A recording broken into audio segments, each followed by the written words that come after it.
In 2015, I was just another guy chasing a dream, broke, hungry, and running laps around a high school track.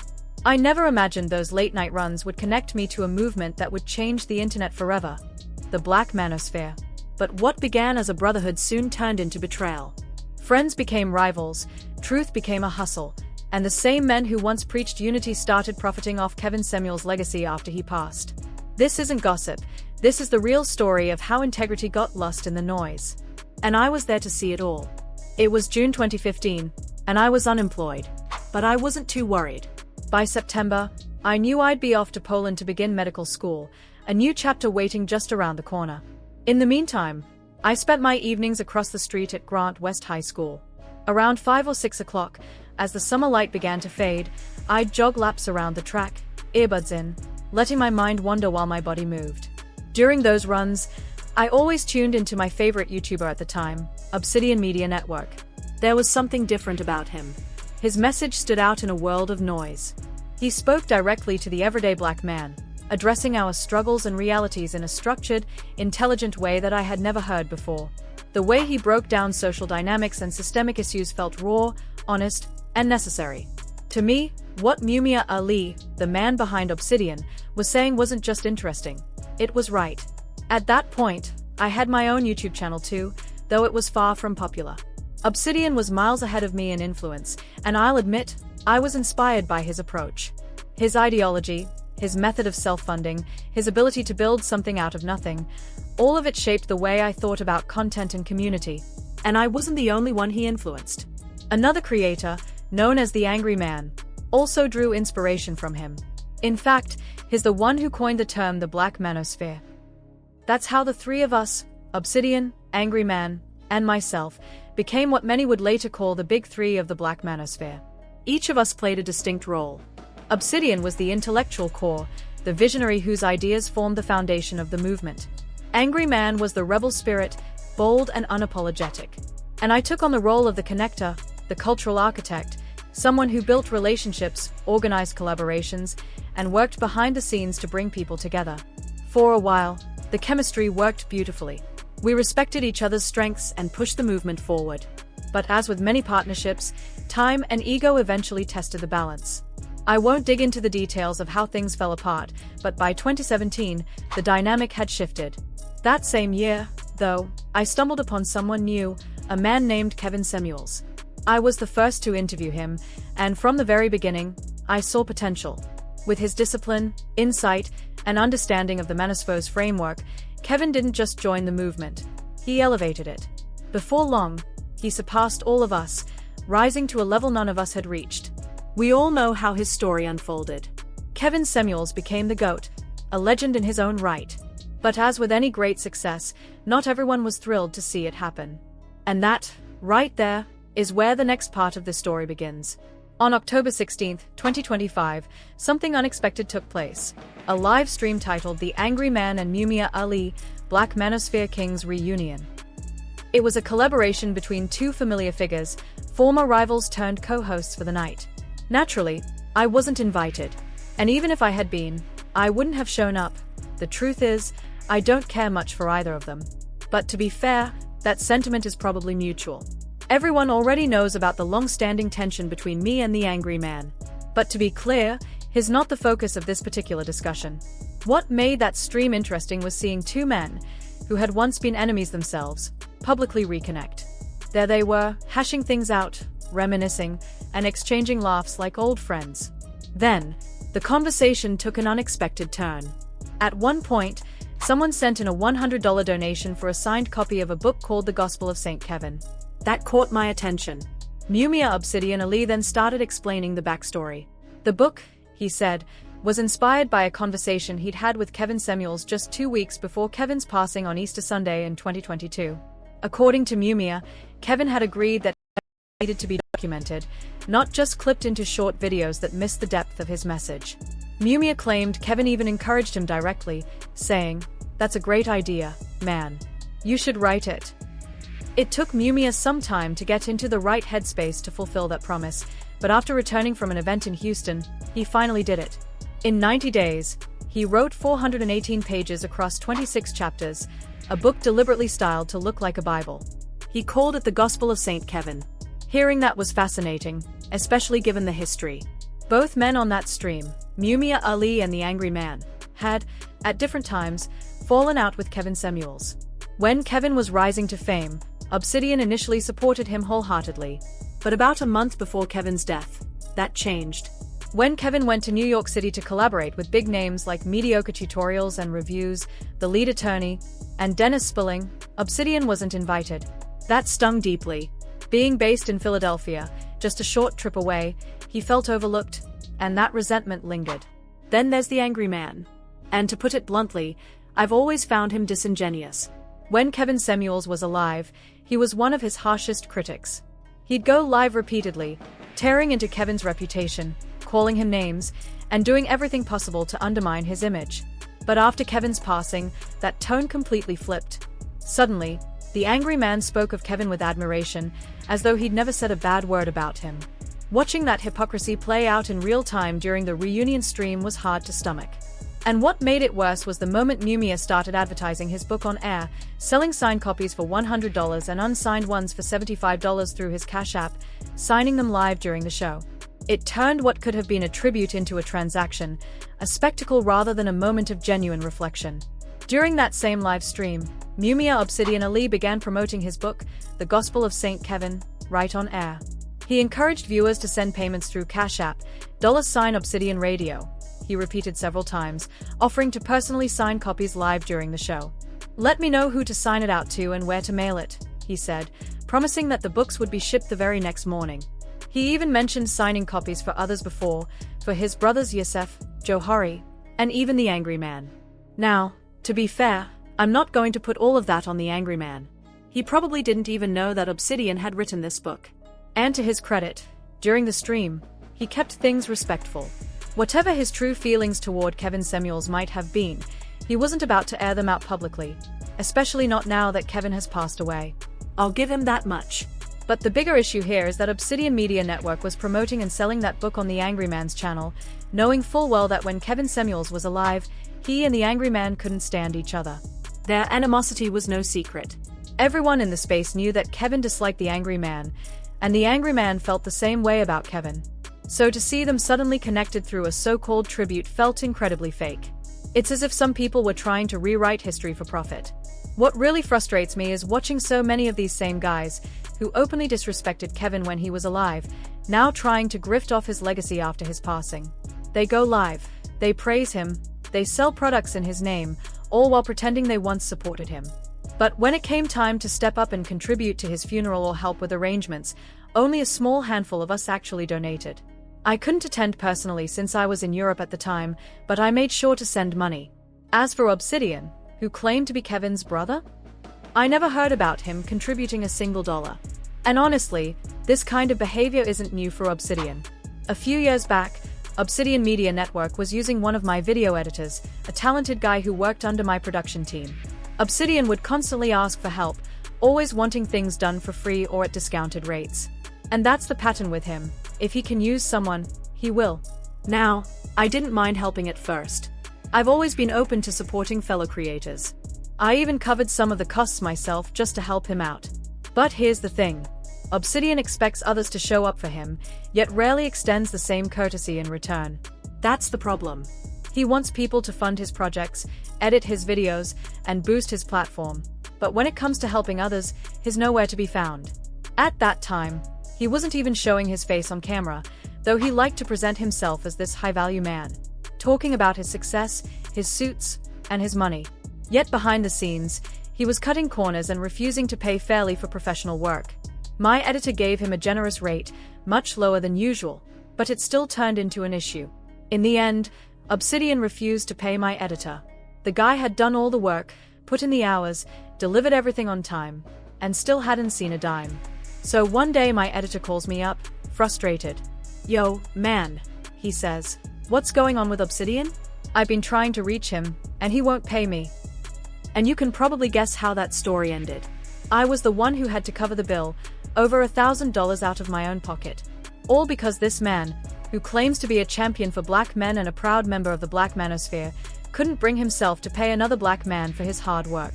That's the kind of slimy, behind-the-scenes behavior that used to go on in that space. You'd hear guys go live, preaching about unity and brotherhood. Let's build together. Let's uplift each other. But the moment one brother started doing well, jealousy and ego took over. The support would vanish, replaced by competition and backbiting. The same people who claimed to stand for community would tell you to kick rocks the moment you stopped being useful to them. When Kevin Samuels began to rise, you saw that pattern play out all over again. He was working hard, building something monumental. And instead of supporting him, the angry man, who could never seem to get along with anyone, went after him. He'd tear Kevin down publicly, insult him, and do everything he could to discredit him. And now, after Kevin's death, those same people sit on live streams together, rewriting history as if none of us remember what really happened. That kind of hypocrisy is exactly why I distanced myself. I genuinely loved what the Black Manosphere stood for in the beginning. It was supposed to be a movement, a brotherhood that encouraged black men to think critically, build wealth, and create their own spaces. But working with certain individuals made that impossible. I didn't walk away because I stopped believing in the mission. I walked away because I couldn't keep working alongside them. Obsidian likes to call himself one of the 3 kings of the Black Manosphere, along with the Angry Man and me, Ashay Duke Jackson. And sure, that's how it started. We each took different paths, carved out our own lanes, and grew in our own ways. On the surface, that sounds like success. But success doesn't mean much when integrity gets lost along the way. When Obsidian talks about me on his podcasts, he often says we've all evolved, reached new levels, moved on with our lives. And he's right, we have. But what he doesn't mention is why we had to move on. Some of us refused to keep dealing with people who weren't solid, men who weren't loyal, men whose actions didn't match their words. Seeing them try to monetize Kevin Samuels' death, with someone on the stream who Kevin couldn't even stand, that's beyond disrespectful. It's fake, phony, and downright disheartening. Because if you truly cared about that man, you wouldn't exploit his name for clicks or cash. After Kevin passed, I made it a point to stay away from the topic as much as possible. Unless it was to acknowledge when he was proven right about something, I kept his name out of my content. I never wanted to profit off his death, nor pretend our relationship was something it wasn't. We had our disagreements, Kevin wasn't perfect, and neither was I, but I'll never deny what he did for me. Because of him, I was able to do something for my mother that I'd never been able to do before in my entire life. And for that, I'll always be grateful. Kevin Samuels was the one who helped make that possible for me. Because of him, I was able to do something for my mother that I'd never been able to do before. And to this day, every Christmas, Kevin's mother still sends my mom a Christmas card. That's the kind of connection we had, genuine, private, and rooted in real friendship. I don't need to post it online or brag about it to prove it to anyone. The people who know. I was a real friend to him, and I tried to be that even when it wasn't convenient or profitable. But the truth is, when money enters the picture, that's when you see who people really are. And when it comes to Obsidian Media Network, money is his only loyalty. He'll do anything for cash or clout, as long as the cash app keeps ringing and people keep funding his lifestyle. That's the type of man he is. And he doesn't care who he steps on to get what he wants. Now let's talk about that Kevin Samuels intro commercial everyone saw. During his rise, Kevin generously gave Obsidian Media Network a shout-out, completely free of charge. Just a show of support from one brother to another. That single mention changed everything for Obsidian. Practically overnight, he became an Amazon best-selling author, raking in money off the strength of Kevin's endorsement. Kevin didn't have to do that. He shouted all of us out at different times, me, Obsidian, and others in the space. But when Obsidian asked Kevin for one small favor, to promote his book, Kevin agreed. He did it without hesitation. And that promotion made Obsidian a lot of money. But did Obsidian ever pay Kevin for that? Not a dime. Later, when Obsidian wrote another book, this one aimed at women, he went back to Kevin asking for another shout-out. This time, Kevin declined. And honestly, I don't blame him. Nobody likes being used. Kevin had already done more than enough, and when he realized the pattern, he drew a boundary. But that didn't stop Obsidian. Since he couldn't use Kevin while he was alive, now he's trying to use his name and legacy after his death. That's beyond disrespectful. It's disgusting. Now, to be clear, I don't think this particular interview was the angry man's fault. I genuinely believe he had no idea what Obsidian was planning. But the fact that Obsidian was on that stream selling and signing copies of a book titled The Gospel of Kevin Samuels to the Angry Man, is unbelievable. Everyone knows the history there. Kevin couldn't stand the angry man, and the angry man couldn't stand Kevin. Their feud was no secret. It played out publicly for everyone to see. So for Obsidian to sit there, smiling and pretending like it's all love, is about as fake as it gets. You don't get to rewrite history like that. You don't get to erase years of bitterness and disrespect just because it benefits you now. Everybody saw the angry man tearing Kevin down while he was alive, talking trash, mocking him, trying to discredit him. It was obvious. If I could have found a way to get along with those guys, I probably would have still been part of the community. But you can't stay in a space full of people you know are crooked. And to be clear, I'm not really talking about the angry man. That situation has been dead for a long time. I'm talking about Obsidian Media Network. In my opinion, he's the biggest crook in the history of the Black Manosphere. Now, to give credit where it's due, the man is smart. He built the foundation, the ideology, and the structure that the whole movement was based on. That was his blueprint. He was one of the first to stand up and advocate for black men in that way, and I'll always acknowledge that. But the problem is, he couldn't live by the same principles he preached. He'd tell everyone else to have integrity, to stand tall, to be accountable, but behind the scenes, he was begging for money, cutting corners, and deceiving the very people who trusted him. That hypocrisy is exactly why the angry man, Obsidian, will probably never see eye to eye. Because the truth is, all that talk about black male unity wasn't really about brotherhood or growth. It was about money. It was about who could pull in the most cash apps, who could rack up the most super chats, and who could get the biggest donations. The movement that once started with good intentions slowly turned into a hustle, a place where people were being used, not helped. It stopped being about development, accountability, or uplifting black men. It became a scam, plain and simple. And a lot of brothers started to notice. Now don't get me wrong, we were never as bad as the white manosphere, but corruption, money, and greed definitely started creeping in. And I'll be the first to admit, I wasn't perfect either. I made mistakes. I was messy sometimes. There were things I could have handled better, just like everyone else. I'll own that. Because at the end of the day, I still believe we had something powerful, and we let it fall apart. If things had gone differently, if we had been able to put egos aside, to stay focused on the mission instead of chasing clout and cash, we could have built something truly remarkable. The Black Manosphere had the potential to become a global force, a platform where men could grow, collaborate, and create opportunities for one another. We could have built schools, funded scholarships, opened businesses, and reshaped the narrative about what black men can do when they unite around purpose. That was the vision. That was what kept me motivated in the early days. But when pride, greed, and dishonesty creep into something good, it rots from the inside. Instead of partnership, it becomes competition. Instead of community, it becomes a marketplace where loyalty is for sale. And that's exactly what happened. Too many people started looking at the movement as a way to line their pockets instead of uplifting the next man. Suddenly, the focus wasn't on solutions anymore, it was on super chats, cash apps, Patreon goals, and views. The message got lost in the noise. Now, don't get me wrong, I'm not here to paint myself as some saint. I made my mistakes too. I was messy at times, said things I shouldn't have said, and probably contributed to some of the chaos. I've never denied that. But the difference is, I learned from it. I grew. I realized that if we really want to make an impact, we have to hold ourselves to a higher standard. Unfortunately, not everyone was willing to do that. And that brings me back to Obsidian. Let's be honest, the man is intelligent, articulate, and even visionary in some ways. He laid out a framework that inspired a generation of content creators. But brilliance without integrity is dangerous. When the person who designed the foundation starts cutting corners, the entire structure becomes unstable. That's what we witnessed. Behind the scenes, there were too many shady dealings, too much manipulation, too many broken promises. You can't build trust when one of the so-called leaders is constantly trying to exploit others for personal gain. You can't preach unity while profiting off division. And you definitely can't claim to represent black men when your actions contradict every principle you claim to stand for. That's why I had to step away. There comes a point when you stop trying to fix something that doesn't want to be fixed. When someone shows you who they are, consistently, you believe them.